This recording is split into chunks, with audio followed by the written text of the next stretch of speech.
గారెలు తయారు చేసుడు ఎట్లనో నేను చూపెడతా. గారెల పిండికి బియ్య పిండిలా ఇగో 2 పావుల వేడి చేసిన మంచి నూనె, ఉల్లిగడ్డ పచ్చిమిరపకాయల పేస్ట్, ఇగో ఎల్లిపాయ జీలకర్ర నేను చూపించినవన్నీ 3 కిలోల బియ్య పిండికి.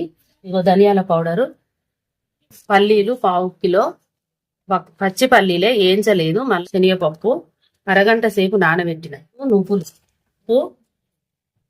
2 సార్లు వేసిన, ఇంకొకసారి వేస్తాను. కారము 3 పిరికిడు సరిపోతుంది. కల్జామాకు, కొత్తిమీర, కొంచెం కొంచెం పిండి తీసుకుంటా కలపాలి. పిండి విసికిన ఇంత ముద్దలు చేసుకోవాలి. ఇట్లా ముద్ద పెట్టి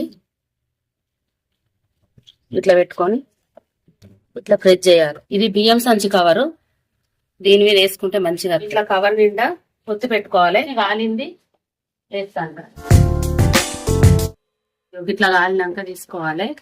తెలంగాణ స్పెషల్ గారెలు రెడీ.